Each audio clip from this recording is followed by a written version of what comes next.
السلام علیکم، میں گوہر بٹ آپ کی خدمت میں حاضر ہوں، اور جیسا کہ میں نے اس سے پہلے ویلاگ میں آپ سے یہ عرض کیا تھا کہ میں عمران خان کے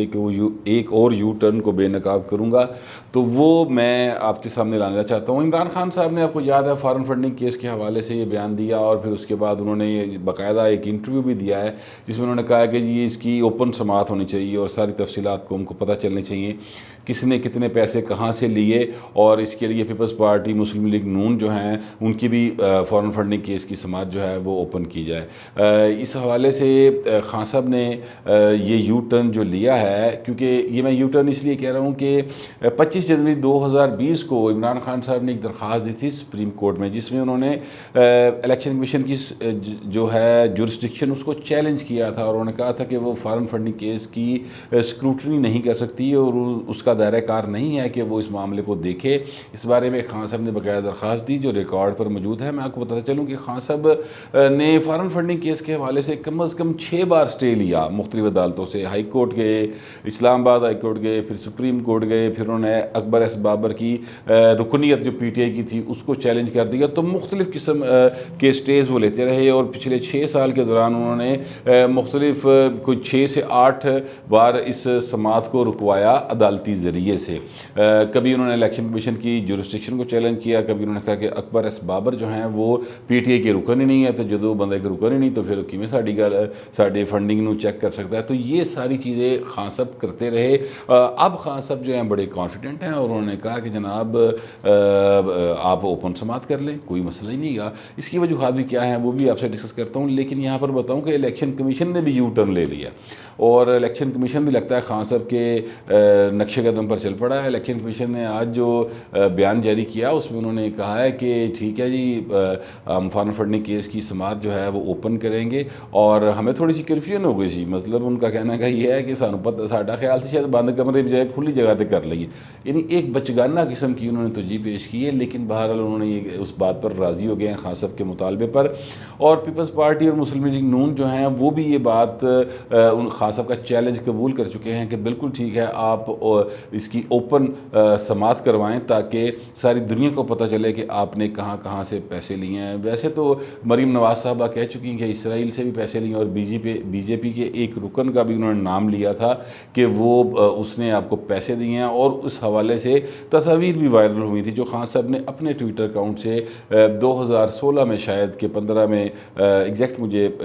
سن یاد نہیں آ رہا، اپنے ٹویٹر اکاؤنٹ سے وائرل کی تھی کہ جناب یہ میرا دوست ہے اور اس نے مجھے پیسے دیے ہیں، اور یہ فنڈ ریز کیا ہے $1.5 لاکھ کے قریب۔ تو یہ اور وہ جو فنڈ ریز کیا تھا وہ ایک کالج ہے نمل یونیورسٹی کے حوالے سے تھا۔ تو یہ ایک باقاعدہ مسلم لیگ نون اور پیپلز پارٹی بڑی کانفیڈنٹ ہے کہ اسی انہوں ناک آؤٹ کر دیں گے، مطلب یہ ہے کہ خان صاحب کو وہ اس حوالے سے ناک آؤٹ کر دیں گے، اور خان صاحب کی جماعت پر پابندی لگ جائے گی، یہ ان کا کانفیڈنس ہے۔ اب ہوگا کیا اس بارے میں فی الحال چونکہ میں قانونی ماہر نہیں ہوں، جو قانونی ماہرین ہیں اس حوالے سے مختلف آرا رکھتے ہیں۔ بیرسٹر اعتزاز حسن صاحب جو ہیں وہ اس بارے میں کہتے ہیں کہ کوئی صرف فنڈ جو ہیں وہ ضبط ہوں گے اور کچھ اس سے زیادہ کچھ نہیں ہوا، جبکہ دیگر جو ماہرین ہیں قانونی وہ اس سے مختلف آرا رکھتے ہیں۔ ان کا کہنا یہ ہے کہ پی ٹی آئی جو ہے وہ مکمل طور پر بین ہو جائے گی۔ اب میں آتا ہوں اس جانب کہ خان صاحب اتنے کانفیڈنٹ کیوں ہیں، اور پہلے وہ کیوں اس پر سٹے لیتے رہے۔ خان صاحب اس لیے کانفیڈنٹ ہیں کہ اس سے پہلے جو الیکشن کمیشن تھے وہ خان صاحب کے لگائے ہوئے نہیں تھے، اور خان صاحب کو ان پر اعتراض تھا۔ اب جو الیکشن کمیشنر ہے وہ خان صاحب دے اپنے بندے نے، مطلب ان کو یہ کانفیڈنٹ ہے کہ چونکہ میں لایا لہٰذا کوئی مسئلہ نہیں ہے، وہ جس طرح سے ہم چاہیں گے ویسے چلیں گے، اور ویسے ہو بھی ایسے ہی رہا ہے کہ جیسے خان صاحب چاہ رہے ہیں ویسے ہی یہ چیز چل رہی ہے۔ آپ دیکھیں کہ اسکروٹنی کمیٹی کا جب لاسٹ اجلاس تھا اور اس میں انہوں نے یہ کہا تھا کہ جناب ہم فیصلہ جاری کریں گے اکبر ایس بابر کی اس درخواست کے اوپر کہ امریکہ سے جو فنڈنگ آئی اور اکبر ایس بابر کے ثبوت جو ہیں وہ مستند ہیں یا نہیں ہیں، تو انہوں نے وہ ثبوت دکھانے سے اور اس رپورٹ کے بارے میں بات کرنے سے انکار کر دیا۔ اور جب اکبر ایس بابر نے کہا کہ جناب مطلب مجھے تو وہ دے دیں نا، مجھے تو دکھائیں وہ کیا ہے، تو انہوں نے کہا جی ہم نہیں دکھائیں گے کیونکہ پی ٹی آئی ناراض ہوتی ہوتی ہے, یہ سیدھی گل کرتی کہ بھا جی وہ سانوں کٹے گا پھڑ کے سانوں گوریاں پاندا. تو اس طرح کر کے انہوں نے بات کلیئر کر دی, جس پر اکبر ایس بابر صاحب نے عدم تحفظ کا مطلب انہوں نے کہا تھا کہ مجھے تحفظات ہیں اور میں اعتماد نہیں رکھتا اس اسکروٹنی کمیٹی کے اوپر. لیکن بہرحال اسکروٹنی کمیٹی اس کے بعد پھر وہ کمیٹی نس گئی سی. اب کمیٹی کی جو ہیں اجلاس وہ ہو رہے ہیں اور اس میں اکبر ایس بابر صاحب بطور ایک احتجاجاً اس میں شریک ضرور ہو رہے ہیں. الیکشن کمیشن نے جو اعلان کیا انہوں نے کہا جی کہ اسکروٹنی کمیٹی تو بہرحال سیکرٹ ہی رہے گی, لیکن جب الیکشن کمیشن کے پاس یہ معاملہ آئے گا تو پھر ہم اس کو پبلک کریں گے. اور پھر ظاہر ہے پبلک کرنے سے مراد یہ ہے کہ میڈیا وہاں پر موجود ہوگا اور ایک آرگومنٹ جو دونوں طرف سے آ رہا ہوگا وہ میڈیا پر آپ لائیو دیکھ سکیں گے. پبلک کرنے سے مراد یہی ہوتی ہے. تو یہ ایک سلسلہ ہے جو چلا ہے. خان صاحب کے ساتھ ساتھ جو الیکشن کمشنر ہے اس نے بھی یو ٹرن لیا اور اس نے کہا کہ جناب ہم جب ہمارے پاس معاملہ آئے گا اسکروٹنی کمیٹی سے نکل گئے تو ہم ضرور کریں گے. ساتھ ہی انہوں نے یہ بھی نوٹس جاری کیے ہوئے ہیں کہ 19 دیگر سیاسی جماعتیں جو ہیں وہ بھی اپنے فنڈز کی جو تفصیلات ہیں وہ جمع کریں. اس حوالے سے پاکستان پیپلز پارٹی اور مسلم لیگ نون کو جو نوٹس جاری ہوئے تھے وہ تو ان دونوں جماعتوں نے تو اپنے جمع کروا دیے ہوئے ہیں. بڑی سٹیک ہولڈر پاکستان کے سیاسی نظام میں یہی دو جماعتیں ہیں جنہوں نے اپنے جمع کروا دی اور وہ بڑے کانفیڈنٹ ہیں. اب خان صاحب ابھی تک تو بڑے کانفیڈنٹ ہیں اور اس کی وجہ میں نے آپ کو بتائی کہ ان کا خیال یہ ہے کہ چونکہ یہ ہمارا بندہ ہے اور ہم نے اس کو اپوائنٹ کیا ہے تو اس لیے جیسا ہم چاہیں گے ویسا کرے گا. الیکشن کمشنر نے جو یو ٹرن لیا اس کی وجہ جو میں نے معلوم کی اپنے ذرائع سے اور 2-4 فون کیے اسلام آباد میں اور کچھ مختصر لوگوں کے سے رابطے کیے تو وہ یہ بتایا گیا کہ یار بات یہ ہے کہ خان صاحب نے اسی نے سہانا تھوڑی ہے تھوں کہ خان صاحب پھر بھاگ جائیں. تو ہم نے ان کو لوپ میں رکھنا ہے, ان کو گیم رنگ کے اندر رکھنا ہے. اور اس لیے الیکشن کمشنر کو اب یہ ذرائع کہہ رہے ہیں کہ الیکشن کمشنر کو پھر انہوں نے سمجھتے ہیں نا آپ وہ انہوں نے فون کیا اور انہوں نے کہا کہ نہیں تسی ادھی سماعت کرو جی میں خاں کہہ رہے ہوں کر دے جو. تو اس لیے الیکشن کمشنر نے کہا ٹھیک ہے بہو جی میں کی کرا میں تو تاڑے حکم دا غلام جس طرح کہو کر لیں گے. پاکستان میں ایسی نظام چلتا ہے. پاکستان کے اندر یہی مسئلہ ہے کہ ہمارے جو جن اداروں کو آئینی طور پر کہا جاتا ہے کہ یہ انڈیپینڈنٹ ہے وہ انڈیپینڈنٹ نہیں ہوتے, وہ ڈیپینڈنٹ ہی ہوتے ہیں کسی نہ کسی کے اوپر, کیونکہ ہر انسان کے بہت سارے ایسے سیکرٹس ہوتے ہیں, بہت سارے ایسے معاملات ہوتے ہیں جو دنیا کے سامنے وہ نہیں لانا چاہتا. اور پاکستان کے جو اصل حکمران ہیں وہ ان سارے معاملات سے آگاہ ہوتے ہیں. تو اس لیے بہت ساری باتیں ہوتی ہیں جو کہیں بھی نہیں جا سکتی ہیں اور اشارے بھی نہیں کیے جا سکتے, لیکن آپ چونکہ خود سمجھدار ہیں, سیاڑے بیانے لوگ وہ خود سمجھ جاؤ. یہ انہی کے کہنے پر الیکشن کمیشن نے یو ٹرن لیا اور انہوں نے خان صاحب کی بات کو مان لیا ہے. اب دیکھنا یہ ہے کہ جب یہ سماعت شروع ہوگی تو پھر اس لیے خان صاحب کتنے جان گے, پھر وہ کی کرن گے, کیونکہ 23 بینک اکاؤنٹس ایسے ہیں جن کا آڈٹ نہیں ہوا اور وہ اسٹیٹ بینک نے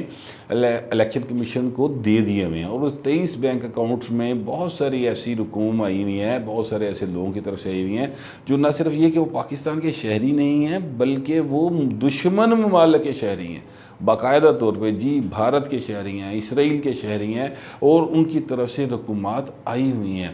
یہ بات بڑے ہی اعتماد کے ساتھ اکبر ایس بابر صاحب کہتے ہیں, اور کہتے ہیں ہم نے جو رپورٹس جمع کروائی ہیں ان میں کے نام ہیں, ان کے جہاں سے جس اکاؤنٹ سے فنڈز ٹرانسفر ہوئے ہیں وہ ہیں, ایک چیز ڈیٹیل موجود ہے. اس لیے اب خان صاحب نے ایک باری پھر میں اب یہ میری پریڈکشن ہے, ویسے میں کم پریڈکشنز کرتا ہوں لیکن میری خان صاحب کے ماضی کو دیکھتے ہوئے یہ پریڈکشن ہے کہ جیسے یہ سماعت شروع ہوگی, ابھی تو اسکروٹنی کمیٹی کھیلا جا رہا ہے نا, جب یہ الیکشن کمیشن کے پاس معاملہ جائے گا تو اس کی جب سماعت ہوگی تو پھر ایک باقاعدہ طور پہ خان صاحب